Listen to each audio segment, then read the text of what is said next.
মায়ের ভোগের জন্য অথবা বাড়িতে ছোট বড় বাচ্চাদের জন্য বা বড়দের জন্য এই রকমভাবে পায়েস তোমরা বা পরমান্ন নিজেরাই বাড়িতে নিজেদের হাতে রান্না করে দিতে পারো।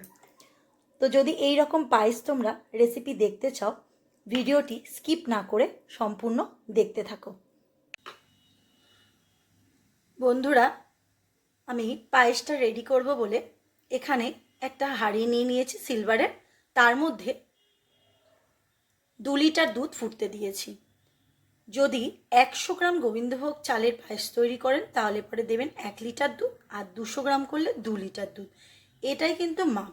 আপনারা বাড়ির ফ্যামিলি অনুযায়ী যতটা পরিমাণে বাড়াতে চান, চালের মাপ বাড়লে দুধের মাপটাও বাড়বে। তো চলো দুধটা ফুটুক, তারপরে কিছুক্ষণ পর ফিরে আসছি। দুধটা দেখো বন্ধুরা, খুব ভালো করেই ফুটে গেছে। আরও দুধটা ফুটবে, ফুটে ফুটে ঘন হয়ে যাবে। দুধটা মাঝে মধ্যে কিন্তু এরকমভাবে নেড়ে দিতে হবে, না হলে পরে দুধটা তলায় বসে যেতে পারে।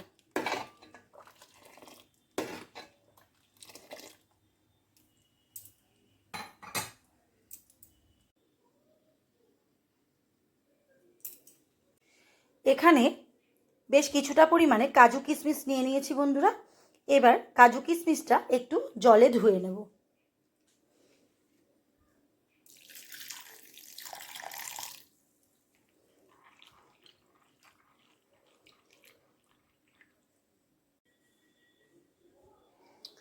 দেখো খুব ভালো করে ধুয়ে নিয়েছি, জলটা পুরো পরিষ্কার জল। এইবার আমি এটা 15 থেকে আধ ঘন্টা মতন জলে ভিজিয়ে রেখে দেবো, তাতে কি হবে, নরম হয়ে যাবে। আমি এখানে নিয়ে নিয়েছি 200 গ্রাম মতন গোবিন্দভোগ চাল। এই চালটাকেও ভালো করে জল দিয়ে ধুয়ে নেব। দুধটা খুব ভালো করে ফুটে গেছে। এইবার আমি এর মধ্যে দিয়ে দেবো 4 থেকে 5টি মতন এলাচ। এলাচটা একটু ফাটিয়ে দিয়েছি। এইবার খুব ভালো করে ফুটতে দিতে হবে। এইভাবে মাঝে মধ্যে কিন্তু দুধটা নাড়াচাড়া করতে হবে।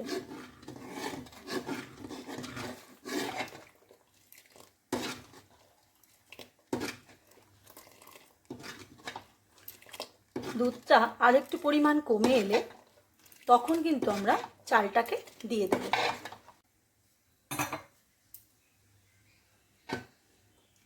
ফুটন্ত দুধ থেকে বন্ধুরা আমি এইভাবে হাতায় করে নিয়ে বেশ কিছুটা দুধ তুলে নিয়ে অন্য পাত্রে রেখে দিচ্ছি।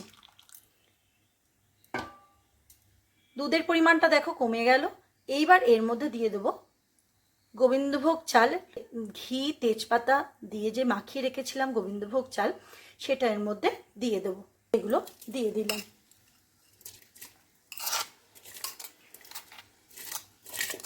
চালটা দিয়ে খুব ভালো করে নেড়ে দেব। চাল দেওয়ার পর কিন্তু সব সময় কিন্তু খেয়াল রাখতে হবে যেন তলায় না বসে যায়। এমনিতেই ঘিটা এই জন্যই মাখিয়ে রেখেছিলাম যাতে সুন্দর গন্ধ হয়, টেস্ট আসে, আর তলায় যাতে না বসে যায়। তবুও ভালো করে খেয়াল রাখতে হবে, তলায় বসে গেলে কিন্তু একটা বোড়া গন্ধ এসে যাবে। দেখো বন্ধুরা, এই পরিমাণ মতন দুধটা তুলে নিয়েছি। এবার এর মধ্যে মিশিয়ে দেব 10 টাকা দামের যে আমুল স্প্রে পাওয়া যায় দোকানে কিনতে, সেই রকম আমি এখানে মিশিয়ে দিলাম 2টি প্যাকেট। দুধটা কিন্তু উষ্ণ গরম থাকতে থাকতে মেশাতে হবে। দেখো উষ্ণ দুধটার মধ্যে খুব ভালো করে মিক্সড হয়ে গেছে। যদি তোমরা চিনির পরিমাণ বা বাতাসার পরিমাণ কম দিতে চাও তাহলেও কিন্তু এখানে 4 থেকে 5টি আমুল স্প্রে ব্যবহার করা যেতে পারে।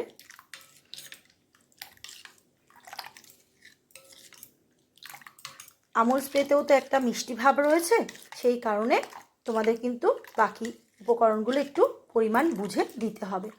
আর যদি পায়েসটা ধপধপে সাদা করতে চাও তাহলে কিন্তু মিছরি দিয়ে পায়েসটা রেডি করতে পারো, শুধুমাত্র মিছরি, তাহলে পায়েসটা ধপধপে সাদা হবে।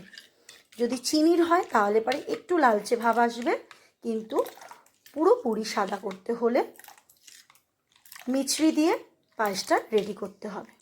তো আমার এখানে মিক্সড হয়ে গেছে। দেখো বন্ধুরা, খুব ভালো করে ফুটে গেছে। 10 মিনিট মতন ভালো করে ফোটার পর এখনও কিন্তু চালটা সেদ্ধ হতে বাকি আছে। এই অবস্থাতেই আমি মিশিয়ে দেব গুঁড়ো দুধটা, যে দুধের সাথে মিশিয়ে রেখেছিলাম সেইটা এর মধ্যে দিয়ে দেবো।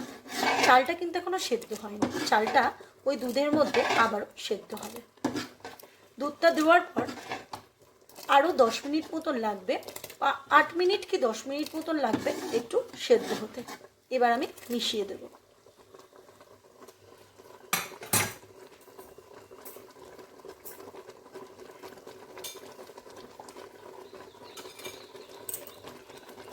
দিয়ে দিলাম রেডি করে রাখা দুধটা।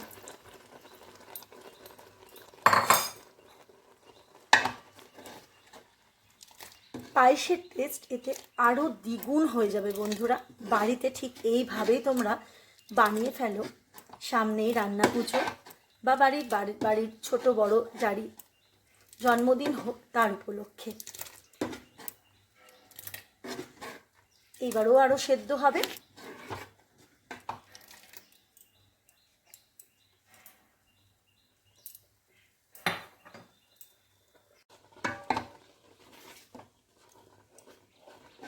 দেখো বন্ধুরা, খুব গাঢ় হয়ে আসছে। আর ঠিক বুঝবো কি করে পায়েসের চালটা যে রেডি হয়ে গেছে? এই রকমভাবে ভাতটাকে নিয়ে দেখবে হাতের মধ্যে এরকম চিপলে পড়ে, একটু শক্ত লাগছে আর ভেঙে যাচ্ছে চালটা। তখনই বুঝতে হবে আমার কিন্তু পায়েসের চালটা রেডি হয়ে গেছে। এর চাইতে বেশি সেদ্ধ করলে কিন্তু বেশি সেদ্ধ হয়ে যাবে। এইবার আমি মিশিয়ে দেবো এর মধ্যে বাতাসা আর চিনি। দেখো বন্ধুরা, খুব ভালো করে মোটামুটি সেদ্ধ ভালোই হয়ে গেছে।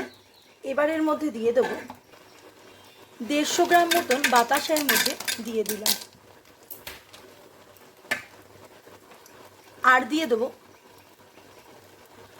50 গ্রাম মতন চিনি। আর মিষ্টিটা সম্পূর্ণ নিজস্ব স্বাদ অনুযায়ী। তোমাদের যদি আরও কেউ বাড়িতে মিষ্টি পছন্দ করে তাহলে আরও অ্যাড করে দিতে পারো। এইবার বন্ধুরা, এই বাতাসা দেওয়ার পর এর মধ্যে থেকে যে রস বেরোবে বা চিনি থেকে যে রস বেরোবে সেটাও কিন্তু ফুটতে একটু সময় দিতে হবে, তবেই কিন্তু খেতে টেস্ট হবে।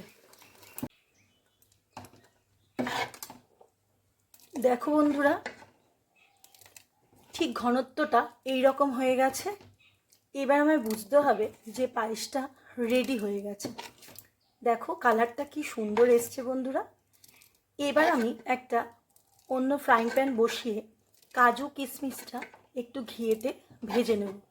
কখনোই গ্যাসে বসিয়ে বা ফুটন্তর মধ্যে পায়েসের মধ্যে কাজু কিশমিশ ব্যবহার করবেন না, কারণ কিশমিশের মধ্যে যে টক ভাবটা থাকে সেটা কিন্তু অনেক সময় পায়েসটা কেটে যেতে পারে, ছানা ছানা হয়ে যেতে পারে। সেই কারণে গ্যাসের ফ্লেমটা বন্ধ করে দিয়ে তারপর অ্যাড করবে। এবার আমি এটা নামিয়ে রাখছি, অন্য একটা ফ্রাইং প্যানে ভেজে নিচ্ছি কাজু কিশমিশ ঘি দিয়ে। আমার রেডি হয়ে গেল, নামিয়ে রাখছি।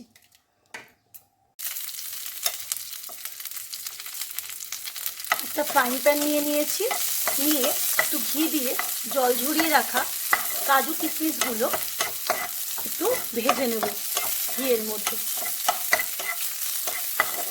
আর বন্ধুরা, পায়েসের মধ্যে অনেকেই নুন ব্যবহার করে, তো একটু চিমটি নুন ফেলে দিলেও কিন্তু টেস্টটা ভালোই হবে। ব্যবহারও করতে পারেন, অনেকে ব্যবহারও নাও করে, তো সেটা সম্পূর্ণ আপনাদের নিজস্ব মতে করবেন।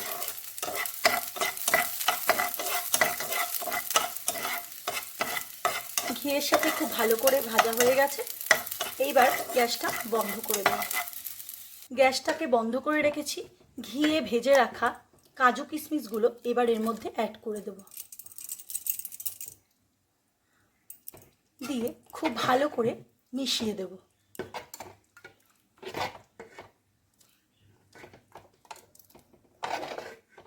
খুব ভালো করে মেশানো হয়ে গেছে।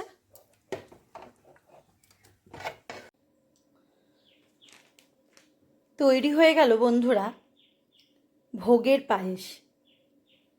অথবা বাড়িতে ছোট বড় যারাই থাকবে তাদের জন্য জন্মদিনের জন্য এই রকম পায়েস তৈরি করে তাদেরকে দিতে পারো। তো ভিডিওটি কেমন লাগলো বন্ধুরা? যদি ভালো লেগে থাকে লাইক, শেয়ার, কমেন্ট আর সাবস্ক্রাইব করার অনুরোধ রইল। আজকের মতন ভিডিও এখানেই শেষ করছি।